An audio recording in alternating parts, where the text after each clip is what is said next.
Tourist destination আজ আপনাদের এক অনন্য ভ্রমণ যাত্রায় নিয়ে যাবে, যেখানে সাগরের শান্ত রূপ আর পাহাড়ের মোহময় দৃশ্য একত্রে গাঁথা। এই 3 রাত 4 দিনের সফরে আপনি ঘুরে দেখবেন ভাইজ্যাকের সমুদ্র তীরবর্তী সৌন্দর্য এবং আরাকু ভ্যালির সবুজে মোড়া কুয়াশায় ঢাকা পাহাড়ি সৌন্দর্য। রামকৃষ্ণ বিচ থেকে শুরু করে থোতলাকোন্ডা বিচ, বৌদ্ধ বিহার, কৈলাসগিরি আরও বিভিন্ন সুন্দর সুন্দর সব সমুদ্রের পাড়ে বসে সময় কাটাতে পারবেন। দেখে নিতে পারবেন সাবমেরিন থেকে এয়ারক্রাফট, যাবতীয় ভাইজ্যাকের উল্লেখযোগ্য স্থান, সঙ্গে আরাকুর মেঘে ঢাকা পাহাড়, কফি বাগান থেকে বোরা কেভস, যেখানে সংস্কৃতি আর প্রকৃতির অপূর্ব মেলবন্ধনের সাক্ষী থাকবেন আপনারা। ভাইজ্যাক আরাকুর এই ট্রিপে থাকবেনই বা কোথায়, খাবেনই বা কীভাবে ঘুরবেন, সব তথ্য থাকছে এই ভিডিওতে। যারা প্রকৃতি ভালোবাসেন, যারা পরিবার নিয়ে নির্জন পরিবেশ খুঁজছেন অথবা অ্যাডভেঞ্চার পছন্দ করেন, সবার জন্য এই সফর এক অমলিন স্মৃতি হয়ে থাকবে। চলুন আবিষ্কার করি অন্ধ্রপ্রদেশের এই লুকোনো রত্নগুলি, যেখানে সাগর ছুঁয়েছে পাহাড়কে আর প্রকৃতি বলছে এক অপরূপ গল্প। ট্যুরিস্ট ডেস্টিনেশন আজ চলেছে ভাইজ্যাক আরাকুর উদ্দেশ্যে। আমি ডক্টর মিঠুন আপনাদেরকে স্বাগত জানাই। ভাইজ্যাক ভ্রমণের জন্য আমরা এখন চলে এসেছি শালিমার স্টেশনে। ডেস্টিনেশন এখন চলে এসেছে শালিমার স্টেশনে। এখান থেকে আমরা যাব বিশাখাপত্তনম। দুপুর 3:15 করমণ্ডল এক্সপ্রেসে করে শালিমার থেকে যেই ট্রেন ছাড়ে, আর আগামীকাল ভোর 4:20 আমরা পৌঁছাবো বিশাখাপত্তনম। সেখান থেকে শুরু হবে আমাদের এই ভাইজ্যাক আরাকু ভ্রমণ। আর আমরা আজ যাচ্ছি 3 টায়ার এসি করে। ভাড়া নিয়েছে প্রতি জনের 1250 টাকা করে। চলুন শুরু করি ভাইজ্যাক ভ্রমণ। নির্দিষ্ট সময় আমাদের ট্রেন চলে এলো শালিমার স্টেশনে, তারপর ট্রেন ছেড়েও দিল। এই ট্রেনটা ছাড়াও আপনারা হাওড়া থেকে প্রতিদিন পেয়ে যাবেন ফলকনামা এক্সপ্রেস, এবং এই শালিমার স্টেশন থেকেই রয়েছে ইস্ট কোস্ট এক্সপ্রেসও। তাছাড়াও রয়েছে বেশ কিছু উইকলি ট্রেন, যা আমি ডেসক্রিপশন বক্সে দিয়ে দিলাম আপনাদের জন্য। তাছাড়াও আপনারা কলকাতা থেকে বিশাখাপত্তনম সরাসরি ফ্লাইটেও যেতে পারেন। আমাদের ট্রেন রাতের অন্ধকার কাটিয়ে ভোর সকাল 5টার দিকে এসে পৌঁছালো বিশাখাপত্তনম স্টেশনে। আমরা এবারের বিশাখাপত্তনম ট্যুর করছি ট্যুর পিকার্সের সঙ্গে। ওনারাই হোটেল, গাড়ি, সাইট সিন সবই অ্যারেঞ্জ করে দিয়েছিলেন। আমরা স্টেশনে নামতেই দেখি ট্যুর পিকার্সের গাড়ি আমাদের জন্য ওয়েট করছে। সেই গাড়ি করে আমরা চলে এলাম নীলগিরি পর্বতমালা এবং বঙ্গোপসাগরের সহাবস্থান ভাইজ্যাকে। ভাইজ্যাক মানেই ঝা চকচকে সমুদ্র সৈকত, উত্তাল সাগরের ঢেউ আর সূর্যোদয়। সকাল সকাল এসে বিশাখাপত্তনম যেন আমাদের অভ্যর্থনা জানালো, স্বাগত জানালো বিশাখাপত্তনমের এই সমুদ্র সৈকতের শহরে। সমুদ্রের পাড়ে বিভিন্ন ধরনের স্কাল্পচার করা এবং এতটাই সুন্দর, এতটাই পরিষ্কার যে আপনার মন আনন্দে ভরে উঠবে। আর এই সমুদ্রের ধারেই রয়েছে আমাদের রাতের আস্তানা ঈশিতা ইন, যা বুকিং করে দিয়েছিল ট্যুর পিকার্স। দেখুন আমরা যেই রুমে ছিলাম, এই রুম কতটা স্পেসিয়াস, কতটা বড়। রয়েছে 2 বড় বড় বেড, ওয়ার্ড্রপ, এসি, বসার আলাদা জায়গা এবং সঙ্গে রয়েছে অবশ্যই অ্যাটাচ ওয়েস্টার্ন টয়লেট। আর জানলার বাইরেই দূরে দেখা যায় পাহাড়, যা ডলফিনের আকৃতির, তাই নামও ডলফিন নোজ। আর অবশ্যই সমুদ্র। হোটেলে বিশ্রাম নিয়ে বেরিয়ে পড়লাম ঈশিতা ইন থেকে।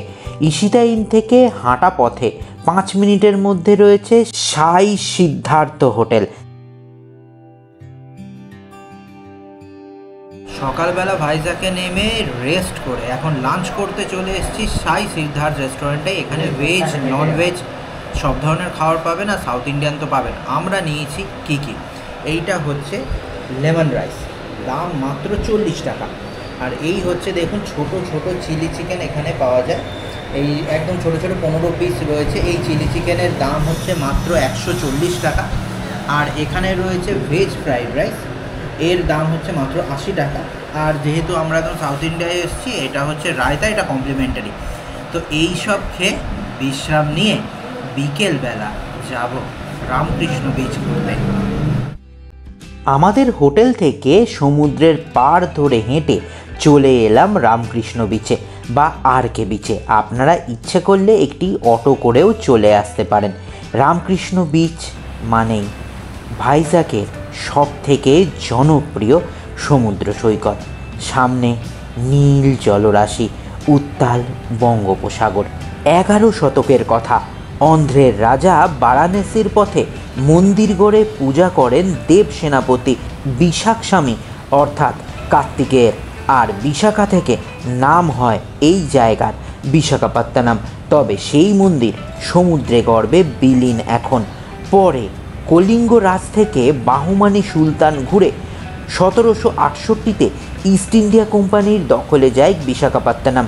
ব্রিটিশদের মুখে ভাইজাগপত্তনম বা ভাইজাগ নামে খ্যাত হয়। রামকৃষ্ণ বিচের বিপরীতেই রয়েছে 1984 8ই অক্টোবর বাদল ব্যানার্জির উদ্যোগে গড়া বাঙালি দেবী কালীর মন্দির। দেবী এখানে ভবতারিণী। মা ভবতারিণীকে দর্শন করে পুরো বিকেলবেলা সূর্যাস্ত দেখলাম বিচে বসে। এখানে একটি জিনিস নজর কাড়া, তা হলো সমুদ্র সৈকতে কোনো দোকানপাট বসে না পুরী দীঘা বকখালির মতো, বসে রাস্তার ধারে ফুটপাতে। সেখানে আপনারা বিভিন্ন ধরনের খাবার পেয়ে যাবেন, ভেজ ননভেজ থেকে আপনাদের পছন্দ মতন সব খাবার দাবার রয়েছে, চাইনিজ, ভুট্টা এবং আরও অনেক কিছু। আমরা এই সব টুকটাক খেয়ে রাতে নুডলস খেয়ে ঘুমিয়ে পড়লাম আমাদের হোটেলে। শেষ হলো প্রথম দিনের ভ্রমণ।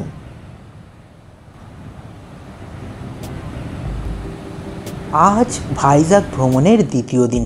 গতকাল আমরা এসে পুরো বিশ্রাম নিয়েছিলাম। আজ সকাল সকাল হোটেলের সামনে গাড়ি পাঠিয়ে দিয়েছিল ট্যুর পিকার্স। আর আজ আমরা ভাইজাগ শহরের আশেপাশ ঘুরে দেখব। রামকৃষ্ণ বিচ সাবমেরিন পার করে আমরা আমাদের হোটেল থেকে 20 কিলোমিটার দূরে যাচ্ছি ভাইজাগের এক খুব সুন্দর নিদর্শন, খুব সুন্দর বিচ থোতলাকোন্ডা বিচ দেখতে। 20 কিলোমিটার রাস্তা হলেও বিশাখাপত্তনমে কোনো ট্রাফিক নেই, তাই সময় লাগলো মাত্র 40 মিনিট। ট্যুর পিকার্সের সঙ্গে আমাদের এই ভাইজাগ আরাকুর প্রথম যে দর্শনীয় স্থান, দ্বিতীয় দিনে আমরা এখন চলে এসেছি থোতলাকোন্ডা বিচে। আর এখানে রয়েছে ন্যাচারাল আর্চ আর প্রকৃতি পরিবেশ, জলোচ্ছ্বাস, এক কথায় টপ নচ। থোতলাকোন্ডা সমুদ্র সৈকত প্রকৃতির কোলে হারিয়ে যাওয়ার জায়গা, এক নিঃশব্দ একাকী সমুদ্র সৈকত। এখানে পাহাড়, পাথর আর সমুদ্রের ঢেউ একসাথে মিলেমিশে এক মনোমুগ্ধকর পরিবেশ তৈরি করেছে। সৈকতের এক প্রান্তে থাকা এক প্রাকৃতিক আর্চ এখানে প্রকৃতির নিজের হাতে গড়া এক শিল্পকর্ম। সমুদ্রের হালকা শব্দ আর বাতাসের ছোঁয়া মনকে করে তোলে একান্ত নির্জন। ভিড়ভাট্টা থেকে দূরে এই সৈকত প্রকৃতি প্রেমীদের কাছে এক স্বর্গও বটে। এখানে সময় যেন থেমে যায়, শুধু ঢেউয়ের শব্দই শুনতে পাওয়া যায়। থোতলাকোন্ডা বিচ থেকে উঠে পড়া গাড়িতে আমাদের গাড়ি এখান থেকে রাস্তার বিপরীতে পাহাড়ে প্রবেশ করলো। এখানে প্রবেশ মূল্য 30 টাকা নিল আমাদের, কারণ এখান থেকে আমরা যাব ঐতিহাসিক বৌদ্ধবিহার, যার নাম থোতলাকোন্ডা বৌদ্ধবিহার দেখতে। থোতলাকোন্ডা বৌদ্ধবিহার যাওয়ার পথে রয়েছে ছোট্ট একটি পার্ক, যেখানে রয়েছে বুদ্ধের মূর্তি। তা দেখে আমাদের গাড়ি এখন এগিয়ে চলল বৌদ্ধবিহারের দিকে।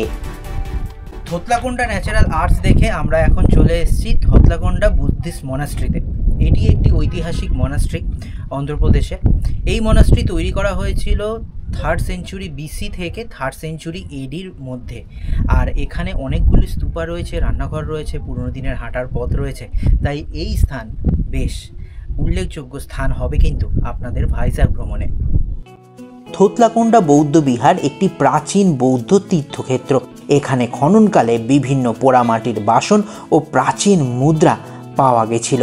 এই স্থানটি বৌদ্ধ ধর্মের মাহাত্ম্য এবং ইতিহাসের সাক্ষ্য বহন করে চলেছে আজও। থোতলাকোন্ডা বৌদ্ধ বিহার দেখে গাড়িতে উঠে কিছুক্ষণ যাওয়ার পরেই গাড়ি এসে থামল বিচ ভিউ পার্কে। পাহাড়ের ওপরে ছোট্ট এক পার্ক, আর যেখান থেকে দেখা যায় নিচের ভাইজ্যাগ শহরকে পাখির চোখে। কি অপূর্ব, কি মনোরম এই দৃশ্য। আপনারাও দেখুন, কি যে ভালো লাগছিল তা ভাষায় বর্ণনা করতে পারবো না। এখান থেকে আমরা দেখে নিলাম ভাইজ্যাগ শহরের অপরূপ নিদর্শন। বেশ কিছুক্ষণ সময়ও কাটালাম সবাই মিলে পার্কে।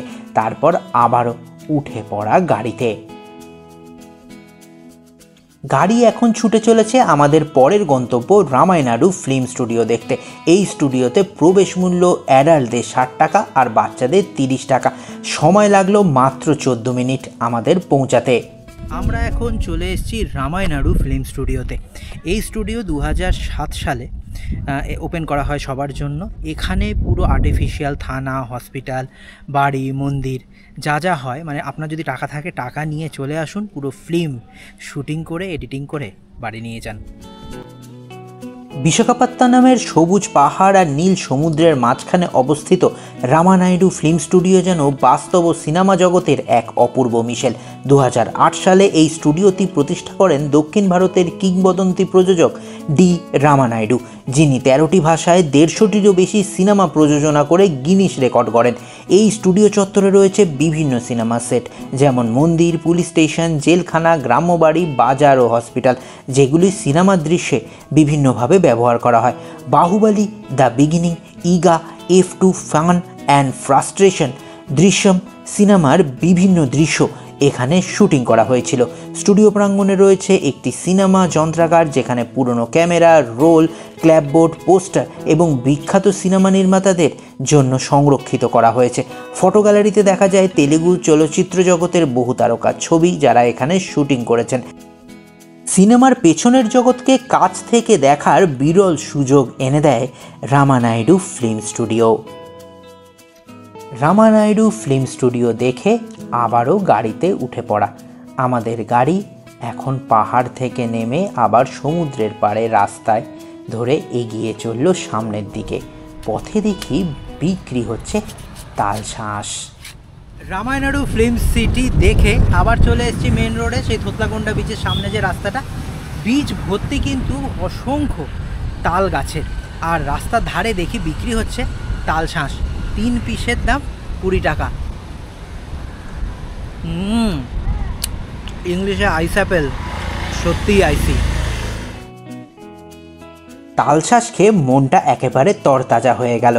রামানাইডু ফিল্ম স্টুডিও থেকে আমরা এখন যাচ্ছি এখান থেকে 5.5 কিলোমিটার দূরে এক ব্লু ফ্ল্যাগ বিচ ঘুরতে, যার নাম ঋষিকোন্ডা বিচ। পাহাড়, সামনে সমুদ্র, আর এই সমুদ্রে কিন্তু আপনারা স্নান করতে পারবেন। আরেকটা গুরুত্বপূর্ণ কথা, এখানে কিন্তু বিভিন্ন ধরনের ওয়াটার স্পোর্টসের মজাও কিন্তু আপনারা নিতে পারবেন। সমুদ্রের নীল জলরাশি আর সবুজ পাহাড়ের মাঝে অবস্থিত ঋষিকোন্ডা বিচ ভাইজ্যাগের অন্যতম প্রাকৃতিক রত্ন। এই সৈকতের সোনালি বালি আর শান্ত ঢেউ এক শান্তিপূর্ণ পরিবেশ সৃষ্টি করে, যা পর্যটকদের মন জয় করবেই করবে। এখানে আপনি উপভোগ করতে পারেন নানান রকমের জলক্রিয়া, জেটস্কি, সার্ফিং, বোট রাইড এবং আরও অনেক অ্যাডভেঞ্চারার স্পোর্ট। তাছাড়া সমুদ্রের পাশেই রয়েছে সবুজ পাহাড়, যেখান থেকে সমুদ্রের সৌন্দর্য আরও সুন্দরভাবে বোঝা যায়। পরিবার, বন্ধুবান্ধব কিংবা একা ঘুরতে যাওয়ার জন্য ঋষিকোন্ডা আদর্শ। ঋষিকোন্ডা বিচের ধারে অনেক ধরনের দোকান আছে। ফ্রেশ কোকোনাট ওয়াটার 50 টাকা দাম, তাই আমি নিয়ে নিলাম।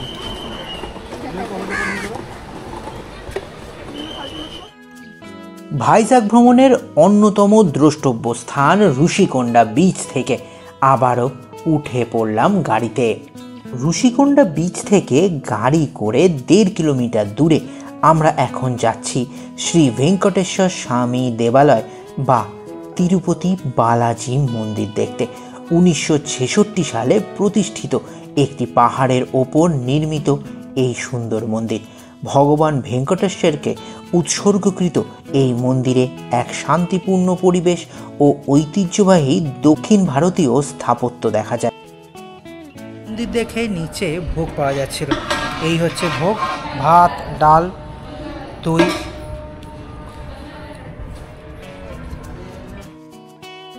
মন্দিরের ভেতরে ছবি তোলা যায় না, তাই মন্দির দর্শন করে ভোগ খেয়ে আবারও গাড়িতে উঠে পড়া। মন্দির দেখে আমরা এখান থেকে 5 কিলোমিটার দূরে চলেছি এখানকার জু, যার নাম ইন্দিরা গান্ধী জুলজিক্যাল পার্ক, তাই দেখতে। তবে ভাইজাগ শহর এতটাই পরিষ্কার পরিচ্ছন্ন যে আপনার ভীষণ ভালো লাগবে। আমরা এখন চলে এসেছি ইন্দিরা গান্ধী জুলজিক্যাল পার্কের সামনে। এই পার্কের প্রবেশ মূল্য অ্যাডাল্টদের জন্য 70 টাকা আর বাচ্চাদের জন্য 30 টাকা।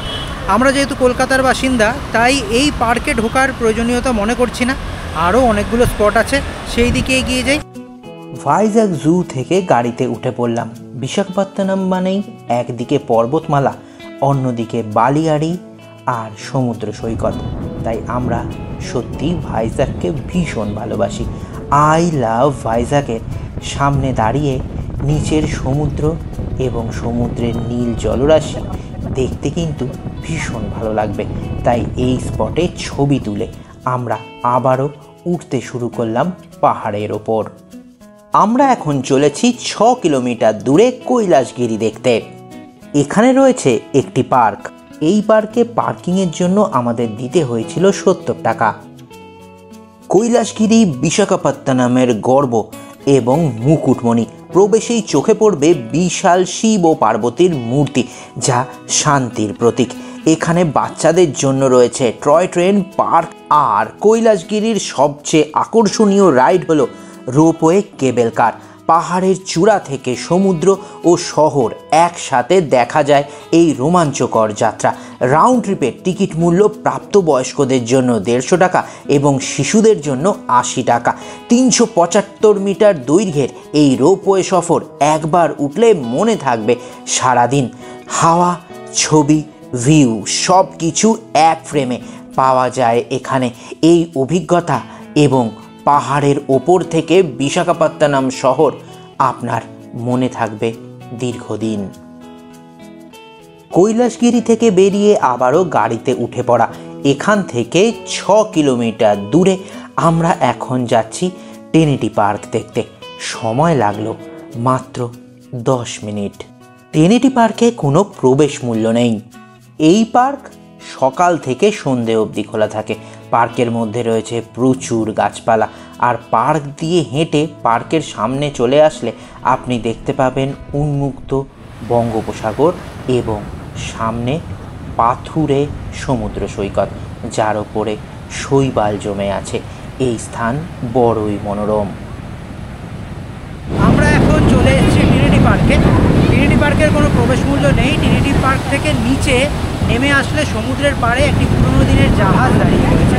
এ দৃশ্য বড়ই সুন্দর, আর চারদিকে বড় বড় পাথর, তার উপরে শ্যাওলা জমে রয়েছে। তাই আপনারা অবশ্যই একবার ট্রিনিটি পার্কে কিন্তু আসবেনই। ট্রিনিটি পার্কে সমুদ্র সৈকত বেশ সুন্দর।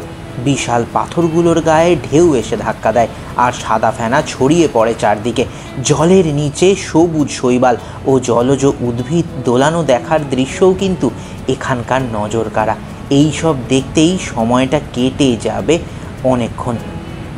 দূরে সমুদ্রের বুকে দাঁড়িয়ে থাকা বিশাল জাহাজটিও এক নীরব মহাকাব্য বলে যেন এখানে। বিচের ধারে বিক্রি হচ্ছিল ভুট্টা। 30 টাকার বিনিময়ে হোজো সেই ভুট্টা খাচ্ছিল আর ভীষণ আনন্দ পেয়েছিল। ভুট্টা খেয়ে আবারও উঠে পড়া সবাই মিলে গাড়িতে। এখান থেকে মাত্র 4 কিলোমিটার দূরে আমরা এখন চলেছি বিশাখা মিউজিয়াম দেখতে। সময় লাগলো মাত্র 10 মিনিট। আমরা এখন চলে এসেছি বিশাখা মিউজিয়ামের সামনে। এই মিউজিয়াম মোটামুটি সামুদ্রিক জিনিসপত্র দেখার জন্য আদর্শ এই মিউজিয়াম। অ্যাডাল্টদের জন্য 10 টাকা টিকিট, বাচ্চাদের জন্য 5 টাকা টিকিট, আর শুক্রবার দিন করে বন্ধ থাকে। আর মিউজিয়ামের ভেতরে ছবি তোলা একেবারে নিষিদ্ধ। 350 কেজি ওজনের জাপানি বোমা, ভিজিয়ানা গ্রামের মহারাজকে দান করা ডিউক অফ এডিনবারার তলোয়ার, তালপাতায় লেখা রামায়ণ দেখে আমরা বেরোলাম বিশাখা মিউজিয়াম থেকে। এখান থেকে 1 কিলোমিটার দূরে রয়েছে 3টি বিভিন্ন ধর্মী মিউজিয়াম। আমরা এখন চলে এসেছি রামকৃষ্ণ বিচে। এখানে 3টে মিউজিয়াম আছে। একটা হচ্ছে শ্রী হেরিয়ার মিউজিয়াম, একটা হচ্ছে এয়ারক্রাফট মিউজিয়াম, আর একটা হচ্ছে সাবমেরিন মিউজিয়াম। প্রত্যেকটা মিউজিয়ামে ঢোকার জন্য টিকিট আছে। অ্যাডাল্টদের জন্য 70 টাকা জনপ্রতি। কিন্তু এখানে 3টে মিউজিয়াম যদি আপনারা ইন্টিগ্রেটেড টিকিট কাটেন একসঙ্গে, তাহলে 3টে মিউজিয়ামে টোটাল পড়বে মাত্র 140 টাকা। আর যদি বাচ্চারা থাকে সঙ্গে, তাহলে তাদের জন্য ইন্টিগ্রেটেড 3টে মিউজিয়ামের টিকিট পড়বে মাত্র 80 টাকা। আর প্রত্যেকটা মিউজিয়ামই মোটামুটি বিকেলের দিকে, মানে 2টোর পর থেকে খোলে। তাই সব কিছু দেখেই কিন্তু এই মিউজিয়ামে আসতে হবে। চলুন।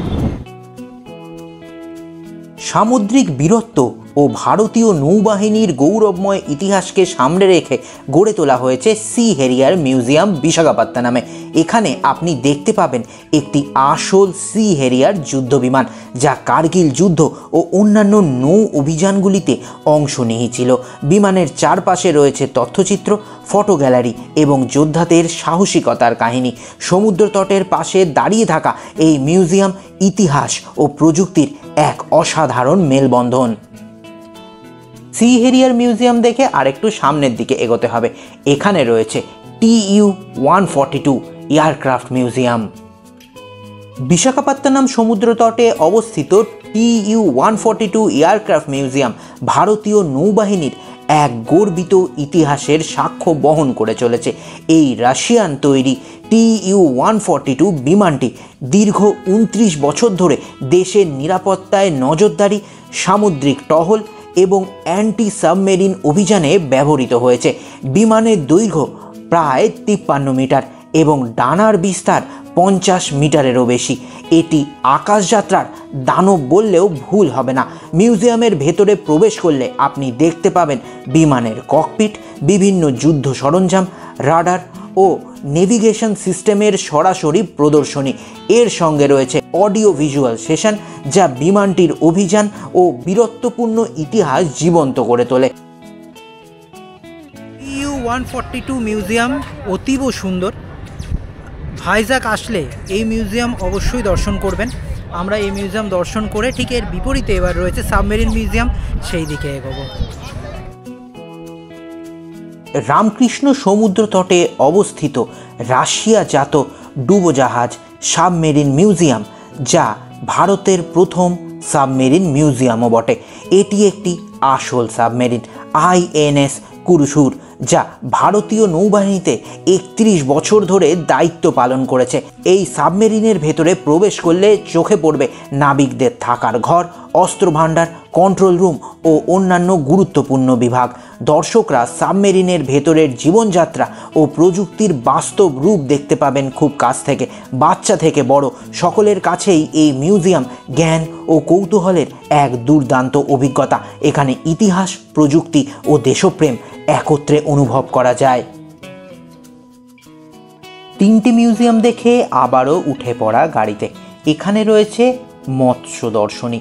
সঙ্গে যদি আপনাদের বাচ্চা থাকে তাহলেও কিন্তু এই মিউজিয়াম আপনাদের ঘুরে আসা উচিত। আমরা এখন চলে এসেছি মৎস্য দর্শনমের সামনে ফিশ অ্যাকোরিয়াম। আপনারা ইচ্ছে করলে এখানেও প্রবেশ করে দেখতে পারেন, তবে তেমন কিছু উল্লেখযোগ্য এখানে নেই। বড় বড় অ্যাকোরিয়াম রয়েছে বড় বড় রঙিন মাছ। এই মিউজিয়াম দেখে সরাসরি গাড়ি করে এখন হোটেলে ফিরব। সারাদিন প্রচুর দেখেছি, প্রচুর ঘুরেছি, আর তাই ক্লান্তও বটে।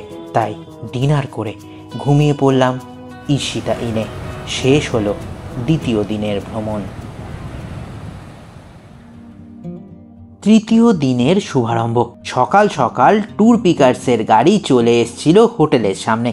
এখান থেকে 114 কিলোমিটার দূরে আজ আমরা যাচ্ছি আরকু ভ্যালি, যার উচ্চতা 2990 ফুট।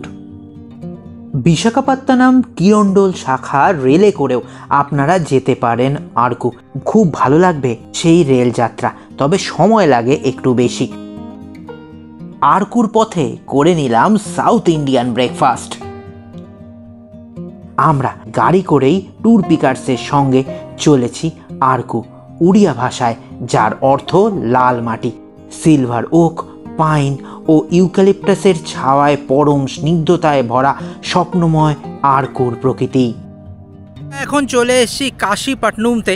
এখানে পেছনে একটি পাহাড় দেখা যাচ্ছে। এই পাহাড়ে আপনারা দেখতে পাবেন গণেশ মূর্তি পরিষ্কার বোঝা যাচ্ছে, হনুমান মূর্তিও দেখা যাচ্ছে, আর নরসিংহ অবতার মানে সিংহের মুখও পরিষ্কার দেখা যাচ্ছে। অদ্ভুত প্রাকৃতিক নিদর্শন এই স্থান। প্রকৃতি, আধ্যাত্মিকতা ও বিশ্বাসের অপরূপ মেলবন্ধন এই স্থান। এখানে কিছুক্ষণ সময় কাটিয়ে আরও সামনের দিকে এগিয়ে চলা। 5টি টিলায় ঘেরা ছোট্ট আরকু উপত্যকা সৌন্দর্যে অনবদ্য। ভাইজাগ আরাকু রেলপথ ইস্টার্ন ঘাট পর্বতমালার ভেতর দিয়ে চলেছে, যার মধ্যে রয়েছে 58টি টানেল। আরাকুর যে রেলপথ, সেই রেলপথ কত সুন্দর তার এক নিদর্শন আমি কিন্তু দেখালাম। ট্যুর পিকার্সের সঙ্গে এসেছি বলে রাস্তার প্রতিটি বাঁকে বাঁকে যে সৌন্দর্য সেগুলো আলাদা করে দেখাচ্ছি। টানেল নাম্বার 13 সামনে আমরা দাঁড়িয়ে রয়েছি। এখান থেকেই আরাকু করে ট্রেনে করে আসলে এখান দিয়ে ট্রেন বেরোতো। আমরা গাড়ি করে এসেছি, সময় লাগছে কম, কিন্তু ট্রেনে করে আসলে যেই সৌন্দর্য সেই সৌন্দর্যও কিন্তু আপনাদের দেখালাম। ভাইজাগ আরাকুর রেলপথ পূর্বঘাট পর্বতমালার মধ্যে দিয়ে গেছে, যেখানে 84টা ব্রিজ এবং 58টা টানেলের মধ্যে দিয়ে। আমরা গাড়ি করে ঘুরছি, তবে মজা নিলাম একটুখানি ট্রেনেরও। ট্রেন যাত্রার সেই টানেলের অভিজ্ঞতা। আবারও গাড়ি ছুটে চলেছে আরাকু ভ্যালির দিকে। পাহাড়ি পথ দিয়ে আমাদের গাড়ি এগিয়ে চলল। এখন আমরা প্রায় চলে এসেছি আরাকুর ওপরে। এখানে আদিবাসীদের গ্রাম আপনারা দেখতে পাবেন। আমাদের গাড়ি এসে থামল আরকুর সর্বোচ্চ শিখর 1700 মিটার উচ্চ গালিকোন্ডায়, যার অর্থ হাওয়া পাহাড়। আমরা এখন দাঁড়িয়ে রয়েছি গালিকোন্ডা ভিউ পয়েন্টের সামনে। ওই যে টানেল দেখতে দেখতে এলাম রেল লাইন, সে তাও কিন্তু এখান থেকে পরিষ্কার দেখা যাচ্ছে। গালিকোন্ডা ভিউ পয়েন্ট দেখে আবারও উঠে পড়লাম গাড়িতে। আরকু শুধু পূর্বঘাট পর্বতমালার জন্য বিখ্যাত নয়, বিখ্যাত এখানকার প্রাকৃতিক শোভা এবং কফি বাগানের জন্য। আমাদের গাড়ি এসে থামল কফি বাগান বা কফি ট্রেলের সামনে। সময় লাগলো মাত্র 5 মিনিট। কফি বাগানের সামনে চলে এসেছি। এখানে রয়েছে একটা উডেন ব্রিজ। এন্ট্রি ফি 50 টাকা অ্যাডাল্টদের, বাচ্চাদের জন্য 20 টাকা। শুরু করলাম আমাদের কফি ট্রেল। সবুজে মোড়ানো আরাকু উপত্যকা। এখানকার পাহাড়ের ঢালে চাষ হয় বিশ্ববিখ্যাত জৈব কফি। আদিবাসী পরিবারগুলি প্রাকৃতিক উপায়ে যত্ন করে গাছ লাগান, ফল তোলেন আর শুকিয়ে বানান খাঁটি কফি। শুধু কফিই নয়, একই জমিতে হয় ঝুলন্ত গোলমরিচ চাষও। প্রকৃতি আর পরিশ্রম মিলে গড়ে উঠেছে এই চমৎকার জীবনচিত্র। এখানে মিশে আছে পাহাড়, মানুষ আর মাটির গল্প।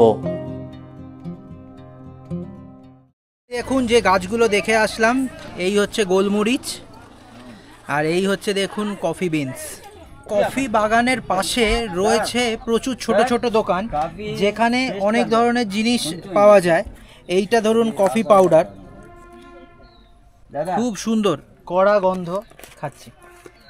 এখানে কফি বিনস রয়েছে, 120 টাকা দাম।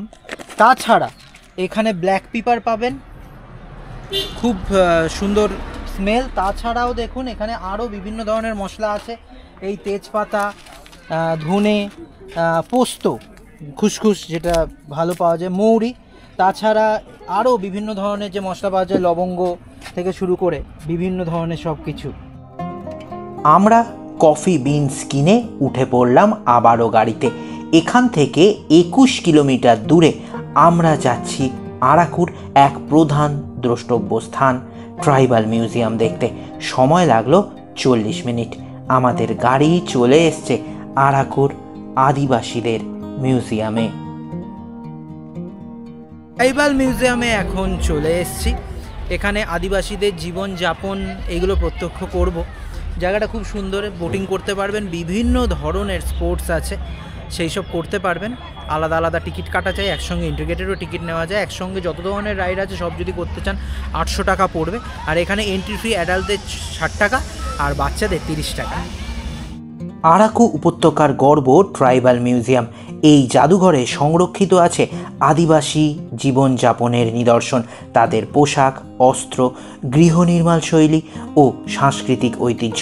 বাঁশ, কাঠ ও মাটির তৈরি ঘরগুলো যেন কথা বলে। আরাকুর আদিবাসীদের সংস্কৃতি, শিল্প ও জীবনধারার একটি জীবন্ত চিত্র তুলে ধরা হয়েছে এই সংগ্রহশালার, যা আপনাদের খুব ভালো লাগবে। আদিবাসীদের জীবন বৈচিত্র্য যদি জানতে হয় অবশ্যই আসুন এই ট্রাইবাল মিউজিয়ামে। জানতে পারবেন, দেখতে পারবেন অনেক কিছু। ট্রাইবাল মিউজিয়াম দেখে আবারও গাড়িতে উঠে পড়া। এখান থেকে স্বল্প দূরত্বে রয়েছে বেশ কয়েকটি মিউজিয়াম। আমরা এখন চলে এসেছি পদ্মপুরম গার্ডেনের সামনে। এখানে অ্যাডাল্টদের এন্ট্রি ফি 100 টাকা আর চাইল্ডদের এন্ট্রি ফি 50 টাকা। এদের এখানকার বোটানিক্যাল গার্ডেন এটা, আপনারা ইচ্ছা করলেও প্রবেশ করতে পারেন। আমরা পদ্মপুরম গার্ডেনে প্রবেশ করিনি। পদ্মপুরম গার্ডেনের বিপরীতেই রয়েছে আরেকটি সুন্দর নিদর্শন, চকলেট ফ্যাক্টরি। এখানে বিভিন্ন ধরনের চকলেট আপনারা খেতে পারবেন। আমরা এখন চলে এসেছি চকলেট ফ্যাক্টরির সামনে। চকলেট ফ্যাক্টরি অ্যাডাল্টদের এন্ট্রি ফি 50 টাকা আর বাচ্চাদের জন্য প্রিয় জায়গা, তাই ওদের জন্য 40 টাকা। বাচ্চা এবং বয়স্ক সবারই প্রিয় চকলেট, আর এখানে চকলেটের সম্ভার নজর কাড়া। এখানে বিভিন্ন ধরনের চকলেট আপনারা পেয়ে যাবেন, বিভিন্ন রকমের। এই দেখুন, আমি অনেক ধরনের নিয়েছি টেস্ট করব বলে। এইটা এক ধরনের, এইটা 20 টাকা দাম। পাইনাপেল ফ্লেভার, তাছাড়া ক্যাশিউ ফ্লেভার আছে, প্রচুর ধরনের ফ্লেভার আছে। আর এখান থেকে বিভিন্ন ধরনের জন্য একটা বাকেট নিয়ে যাওয়া যায়। বিভিন্ন ধরনের যেখানে চকলেট থাকবে, দাম মাত্র 300 টাকা। আমরা সেটা নিচ্ছি বাড়ির জন্য। চকলেট ফ্যাক্টরিতে চকলেট কিনে, চকলেট খেয়ে আবারও ট্রাইবাল মিউজিয়ামের দিকে আমরা যাচ্ছি, কারণ ট্রাইবাল মিউজিয়ামের পেছনেই রয়েছে কফি মিউজিয়াম। ফ্যাক্টরিতে কিভাবে কফি আমরা খাই তার একটা প্রদর্শনী আছে। আর এখানে কফি আপনারা কিনে নিতে পারেন। স্ট্রং, মিডিয়াম, লাইট এই ধরনের কফি কেনা যায়। আমরা কিনে নিলাম 260 টাকা করে প্যাকেট। এখানে কফির এক ইতিহাস আপনারা জানতে পারবেন। আর এই মিউজিয়ামে অ্যাডাল্টদের প্রবেশ মূল্য 20 টাকা আর বাচ্চাদের 10 টাকা মাত্র। কফি মিউজিয়াম দেখে আবারও গাড়িতে উঠে পড়লাম। এখান থেকে একটি মজার ঘটনা ঘটল। ড্রাইভার দাদা বললেন যে আপনারা তো এত সাউথ ইন্ডিয়ান সিনেমা দেখেন, তবে তার অধিকাংশ শুটিং হয় যেই সব রাস্তায়, যেই সব স্টেশন দেখানো হয় সেই রাস্তা দিয়ে। আমরা আজ যাব, চলুন। আমরাও তাই চললাম সেই পথে। বোরাকে যাওয়ার জন্য আমরা শর্টকাট রুট ধরেছি, ভেতর দিয়ে যাচ্ছি। বিশপুরম জাংশন ট্রেনে আসলে যে রেলপথ, তার পাশে রয়েছি। এখানকার সিনিক বিউটি অপরূপ সুন্দর, তাই এই ভিউ পয়েন্টে কিছুক্ষণ দাঁড়িয়ে রেস্টও হয়ে গেল, চোখেরও শান্তি। বহু তেলেগু সিনেমার শুটিং হয়েছে এই আরকু ভ্যালিতে, যার মধ্যে উল্লেখযোগ্য বেদাম, জাগাদাম, ববলি রাজা, অরুন্ধতী, হ্যাপি ডেজ। এই দেখুন, দূরে সাপের মতো এক ট্রেন দেখা যাচ্ছে। আবারও উঠে পড়া গাড়িতে, তবে লাঞ্চের সময় হয়ে গেছে। আর আরাকু এসছি মানেই এখানকার বিখ্যাত ব্যাম্বু চিকেন বিরিয়ানি খেতে হবে। ড্রাইভার দাদা তাই নিয়ে আসলো এক সুন্দর হোটেলে, যেখানে ব্যাম্বু চিকেন বিরিয়ানি তৈরি হচ্ছে গনগনে আগুনে। এই হচ্ছে আরাকুর স্পেশাল ব্যাম্বু চিকেন বিরিয়ানি। এর ভেতরে চিকেন রয়েছে।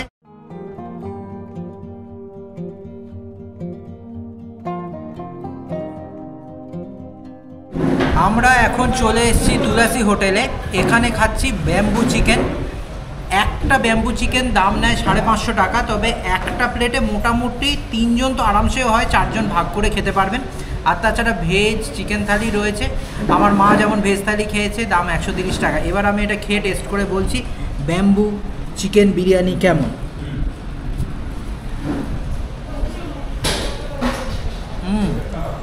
স্পাইসি, একটু স্পাইসি। আর একটু চিকেনটা খেয়ে দেখি।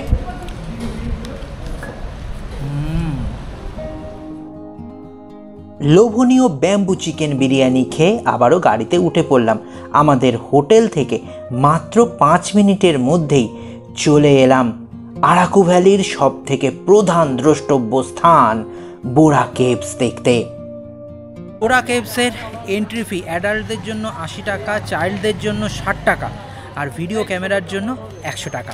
এই সব টিকিট কেটে নিয়েছি। এবার আমরা প্রবেশ করব বোরা কেভসে। ভারতবর্ষের দীর্ঘতম গুহা এই বোরা কেভস। কয়েক মিলিয়ন বছরে প্রাচীন চুনাপাথর মিশ্রিত জল পড়ে তৈরি হয়েছে চুনাপাথরের ঝুলন্ত দণ্ড। আবার এই চুনাপাথরের জল ঝরে তৈরি হয়েছে চুনাপাথরের স্তম্ভ বোরা, অর্থাৎ ফাঁকা হোলের। প্রাকৃতিক উপায়ে গড়া প্রকৃতির স্থাপত্যকলার স্বপ্নপুরী, বাতাসহীন, রহস্যে ঘেরা, রোমাঞ্চে ভরা পাতাল রাজ্য বোরা কেভস।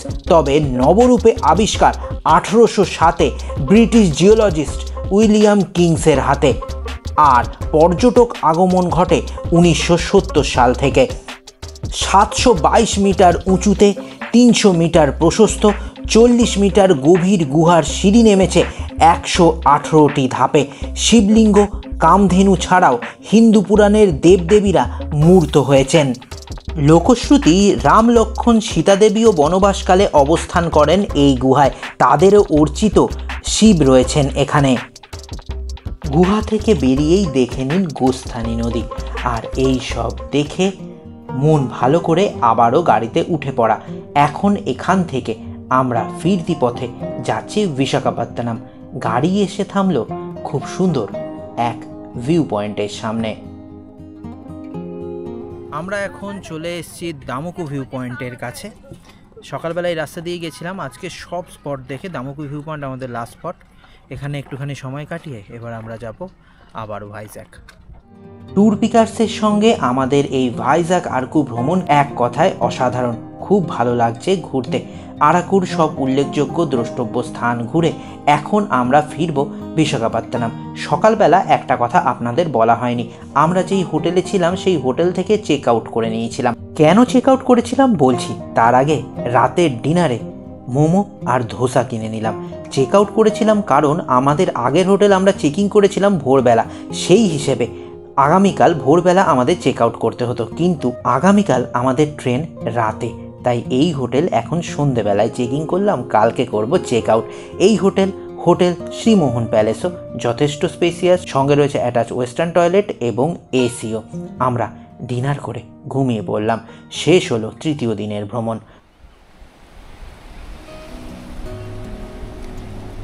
আজ ভাইজ্যাক ভ্রমণের চতুর্থ দিন।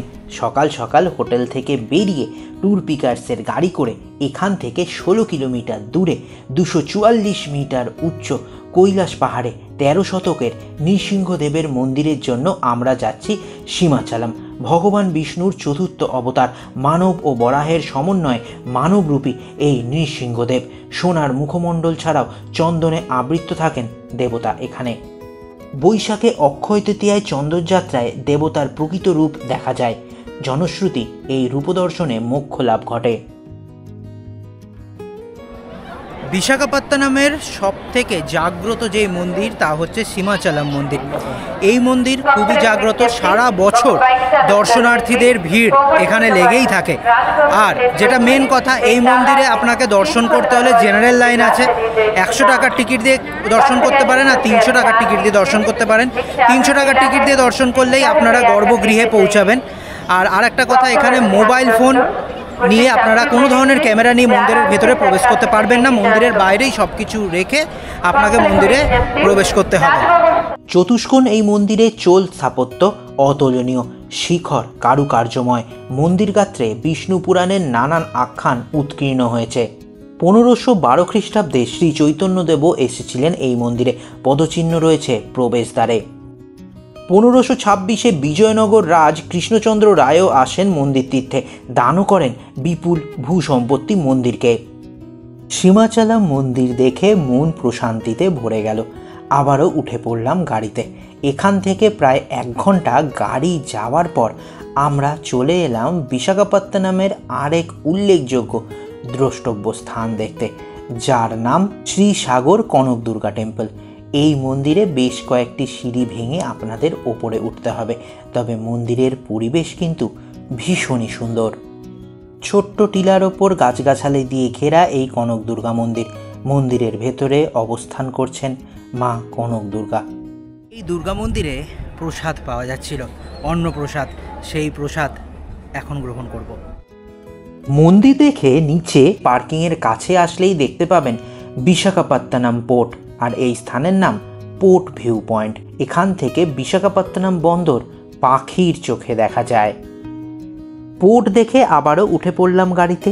এখন আমরা যাব বিশাখাপত্তনমের আরেক সুন্দর বিচ দেখতে, যার নাম ইয়ারাদা বিচ। তবে ঘড়িতে প্রায় বাজে 1টা হয়ে গেছে লাঞ্চের সময়, তাই রাস্তার ধারে 100 টাকার বিনিময়ে ভেজ লাঞ্চ করে নিলাম। লাঞ্চ করে এখন গাড়ি করে আমরা যাচ্ছি ইয়ারাদা বিচের দিকে। কনক দুর্গা মন্দির থেকে 13 কিলোমিটার দূরে ইয়ারাদা বিচ। আধ ঘন্টার মধ্যে চলে এলাম এক স্বপ্নপুরীতে। সমুদ্রের নীল জলরাশি, সোনালি বালুকাবেলা আর পাহাড়ের ছায়ায় ঘেরা নির্জন এক সৈকত, এই হচ্ছে ইয়ারাদা বিচ। এখন চলে এসেছি ইয়ারাদা বিচে।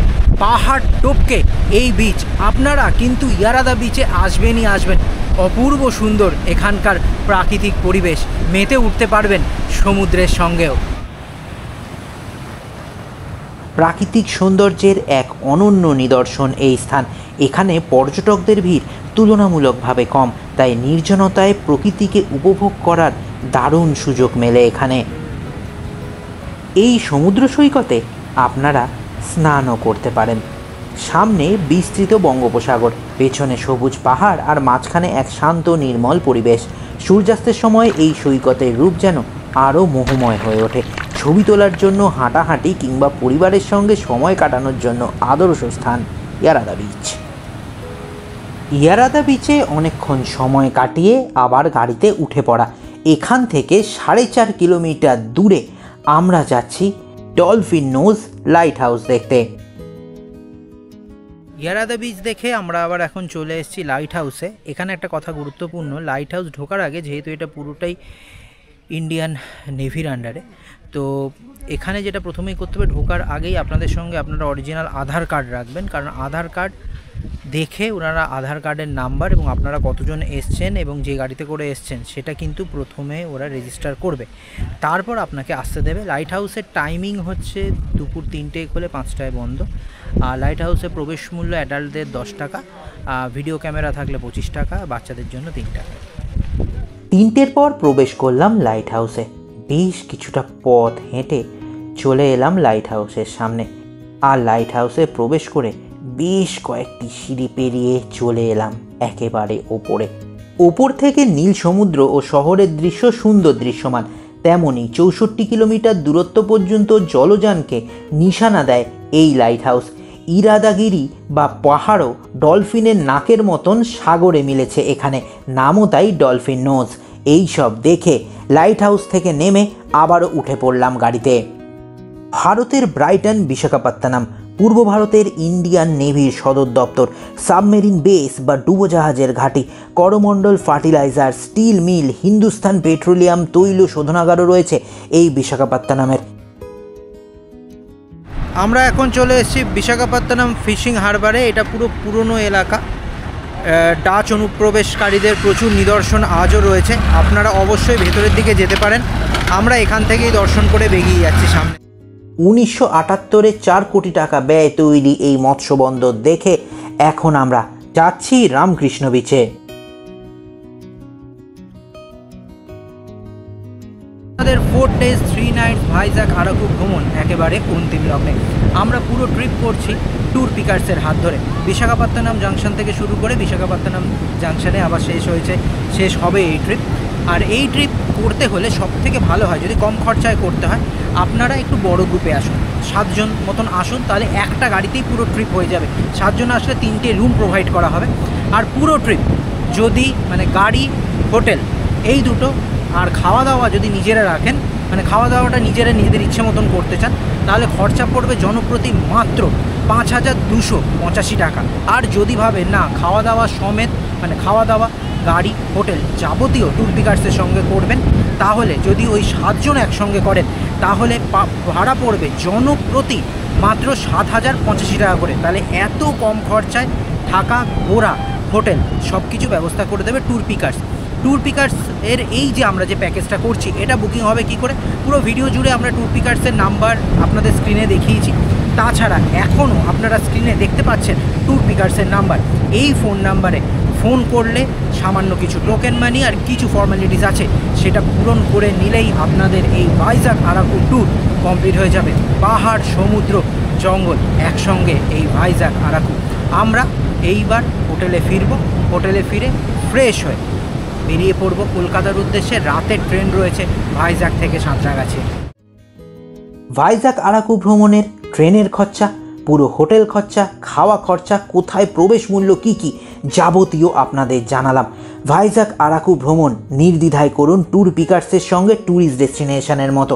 আর আজকের এই ভ্রমণ কেমন লাগলো অবশ্যই কমেন্ট করে জানাবেন, কারণ আপনাদের কমেন্ট আমাদের কাছে মহামূল্যবান। ভালো থাকুন, সাবস্ক্রাইব করে রাখুন ট্যুরিস্ট ডেস্টিনেশন।